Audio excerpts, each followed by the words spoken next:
My name is Hans Johnson, and I am a demographer with the Public Policy Institute of California, and I'm going to talk about the 2010 census. The census is an attempt by the United States government to count every single resident of the United States. It is taken for several reasons. The most important reason is to determine the apportionment of the House of Representatives. That is, how many members each state has in the House of Representatives. So states that are growing, like California, have historically increased the number of members they have in the House, whereas other states that are growing slowly or actually declining have seen their delegations decline over time. But the census is taken for other reasons as well. It's used for actually determining the district boundaries for political jurisdictions and other kinds of jurisdictions. And it's also used to create a portrait of who we are as a nation. The most fundamental measure of any place is how many people live there, for example. And the Census Bureau includes some other information that helps us create a picture of who we are and where we live. And then finally, the census is used to provide funding for a large number of programs. Every year, over $400 billion in federal funds are dispersed to state and local governments based at least partly on census counts. This census, the 2010 census, is different than prior censuses. First and foremost, it's quite short. The Census Bureau in their advertisements has said 10 questions in 10 minutes. Previous censuses have had both a short form and what's called a long form. And in the long form, there are dozens of questions that include all kinds of additional information. There is no long form in this 2010 census, and instead the United States government collects that kind of information through what's called a survey, which is a subset of the population. Those surveys are taken every 10 years. What we gain in this census, because it is all just a short form, is partly efficiency. It's less expensive to take.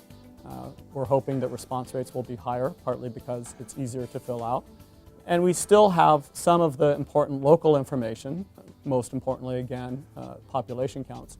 What we lose by going to this method is all the kinds of information like education and income, poverty status, things that we have used in the past to develop a more complete picture of who we are and where people live. The American Community Survey, which now asks those types of questions, is taken every year, which is nice, but the sample is smaller, so we lose a lot of the local geographic information in that way.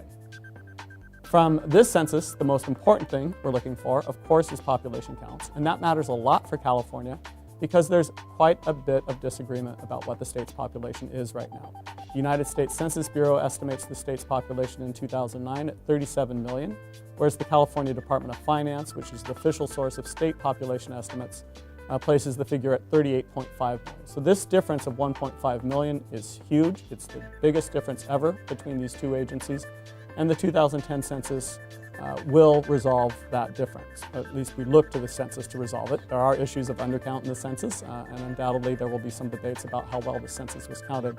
But for the most part, it's going to be the census that determines who we think was more accurate with respect to the state's population. This matters a lot for the state, partly because of the reasons that the census matters. It matters for funding. If we have more people, we will get more funding. But most importantly, perhaps, it matters for reapportionment of Congress. If the Census Bureau is right, California will not gain an additional seat in Congress. California, because it has been a fast-growing state, has gained additional members in the House every single census since 1920. In 1920, no reapportionment occurred across the entire nation. And that was because urban areas of the nation were growing faster than rural areas, and rural legislators successfully fought reapportionment, so that in 1920, no reapportionment occurred, and California did not gain any additional members of the House of Representatives, even though we were a very fast-growing state. Secondly, we're also looking for the location of growth within California. Which cities, which towns have grown the fastest, which parts of the state, inland versus coastal, have grown the most rapidly, suburban versus exurban or central city population growth. So those are some of the other things we'll be looking for. We also look at the change in the composition of the state's population. One of the questions that is on the census has to do with race and ethnicity, and we'll use that to look at changes in residential segregation patterns, for example. California, of course, has arguably the most diverse population in the United States, perhaps anywhere in the world.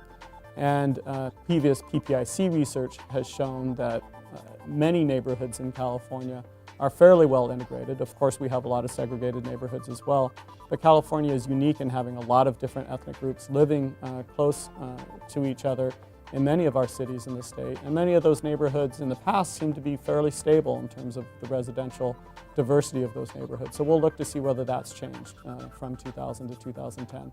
And then finally, the census provides a new base for the determination of rates, such as teen fertility rates, cancer rates, very important measures in health, but also in economic outcomes and educational outcomes, so that we have a better picture of what's happening in our state over time with respect to a number of areas that we care quite a bit about. So the census is very important, and a full count for California will only benefit the state. It will provide more funding, it will provide more representation in Congress, and it will give us a better picture of who we are as a people.